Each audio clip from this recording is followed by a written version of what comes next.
Vamos falar de ondas estacionárias, né? Começando por ondas estacionárias em uma dimensão, ondas estacionárias numa corda, né? Depois vamos falar de ondas estacionárias no caso de uma membrana retangular, por exemplo, né? Também ali ocorrem ondas estacionárias, né? Em primeiro lugar, eu quero dizer que esse problema de ondas estacionárias, no caso unidimensional, ele, na realidade, se refere, né, a uma situação curiosa que ocorre, né, é quando você tem uma onda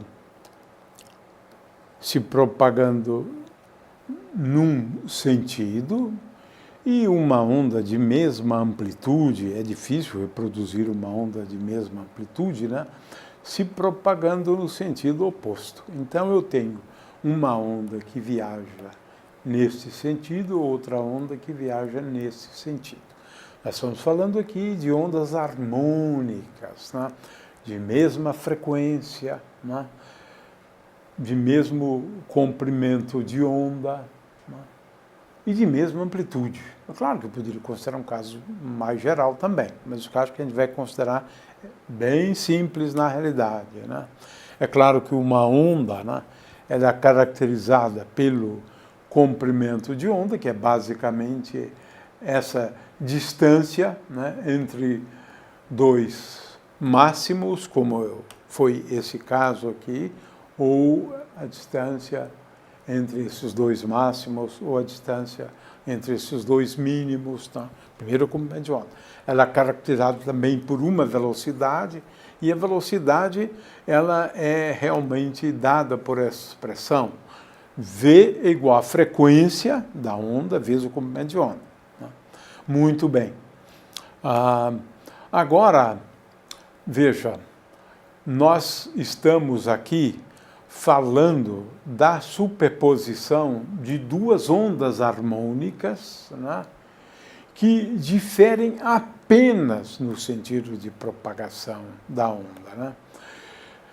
Ou seja, eu vou considerar a superposição de duas ondas, Y1 e Y2, e estas ondas são tais, né, que elas diferem tão somente em relação ao sentido de propagação. Então, A seno kx menos ômega t mais A vezes seno kx mais ômega t, esta soma eu posso escrever desta forma aqui. É isso que é fundamental. Dessa forma. 2 vezes A vezes seno kx, mas agora, veja bem, eu tenho uma função só de x e uma função só do tempo. É isso que é a característica, né? E veja que agora, cada ponto ao longo da corda vai exercer um movimento harmônico simples, com uma amplitude que depende do ponto, né? De forma que a amplitude, ela depende do valor da coordenada x, né? Vamos olhar aqui de novo, né? É pena que ela dure pouco tempo, né? Para a gente ver o que estamos aqui observando, né? Eu tenho aqui duas ondas nessa animação, uma se propaga para a direita, a outra se propaga para a esquerda, e vamos agora olhar, né, para essa onda resultante. Aí está, né? Veja, o que a gente vai observar é que alguns pontos como esse aqui simplesmente continuam no mesmo lugar. Esse ponto aqui, por exemplo, ele já executa, né, um movimento harmônico simples, né, de amplitude 2A. Este ponto, né, só para a gente observar de novo, né, olha só. Muito bem. Agora, a gente pode considerar uma situação igualmente interessante. Vamos observar agora, temos uma situação melhor. Olha só, temos pontos sobre a corda que permanecem sempre em repouso. Olha esse ponto com uma bolinha preta em repouso. Outros há que oscilam na realidade, eles oscilam, né, com uma certa amplitude, na verdade, né? Mas o fato é que é assim, né, quando nós superpomos duas ondas, né?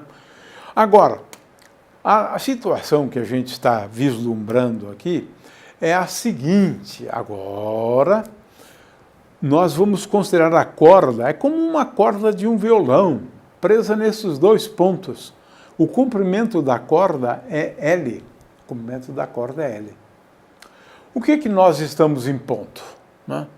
O que nós estamos impondo, na realidade, né, é que Y, o que nós estamos impondo é que Y, que é a soma das duas ondas, uma se propagando para a direita e a outra para a esquerda, esse Y, né, de x e t, né, ele é escrito como 2 vezes A, né, vezes cosseno de ômega t, e aqui eu coloco seno de kx, né, mais k, é igual a 2 vezes π sobre lambda, k é igual a 2 vezes π sobre lambda.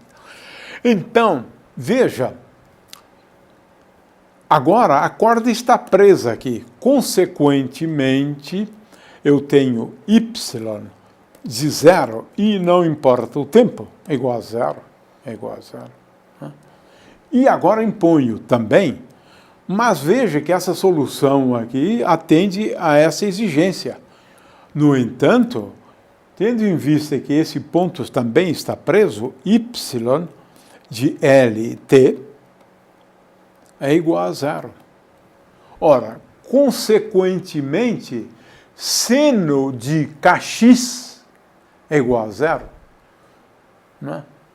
Agora, veja, isso implica alguns valores de x que estamos chamando de xn. Então, k vezes xn, que é igual a 2π sobre lambda, porque k é igual a 2π sobre lambda. Então, k vezes xn, xn são alguns valores de x, né, que satisfazem a essa condição.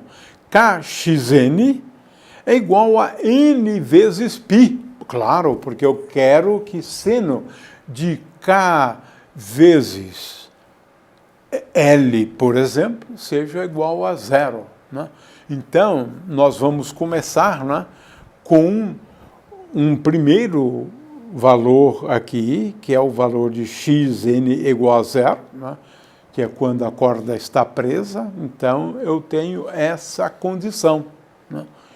Isso implica em que só alguns comprimentos de onda, né, de acordo com essa condição, são possíveis. Né? Aqueles que satisfazem a seno vezes k, agora índice n, vezes L igual a 0.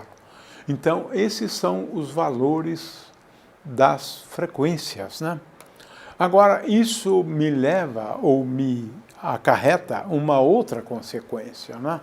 É que como a velocidade é igual ao produto da frequência, né, vezes lambda, e tendo em vista essa restrição aqui sobre os valores possíveis de lambda, então veja-se que só algumas frequências, que nós vamos chamar aqui de Fn, onde Fn é igual a n vezes a velocidade dividido por, veja, lambda é igual a 2L, então dividido por 2L. Né? Então, só algumas frequências são possíveis. Essa é a conclusão. Né? Veja, a primeira frequência, só algumas frequências são possíveis. A primeira frequência, o primeiro harmônico, ou o fundamental, né, ele ocorre para essa frequência F1, que nós calculamos, né, anteriormente. F1 é igual a V sobre 2L. Né? Muito bem, então, para esse valor da frequência, veja bem, o comprimento de onda é 2 vezes L. A gente enxerga isso melhor se a gente continuasse aqui. Veja, aqui tem o comprimento de onda, portanto, igual a 2 vezes L. No segundo harmônico, o comprimento de onda é igual a L. Né? No terceiro harmônico, né, é igual a 2/3 de L, e assim por diante. Né? Ou seja, lambda é igual a 2/3 de L. Muito bem. Então, isso é importante para a gente entender, né, a frequência produzida pelos instrumentos musicais. Né? Temos aqui o primeiro harmônico, o segundo harmônico, o terceiro, o quarto harmônico. Né?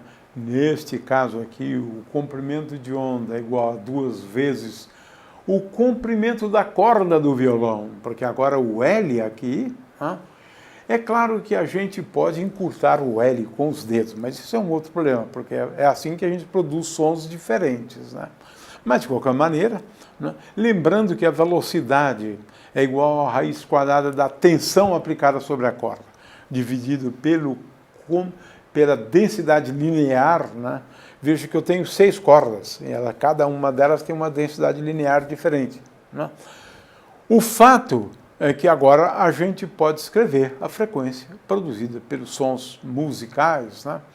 Lembrando que agora a frequência do som, né, o fundamental, o primeiro harmônico, é igual a 1 sobre 2L, L é o comprimento da corda do violão, vezes a raiz quadrada de V. Né? V é igual a raiz quadrada de T dividido por Mi. Então, veja-se que isso é fundamental, né? Estudar as ondas, né, que se propagam numa corda de um violão. Nós estamos falando aqui das ondas estacionárias, né?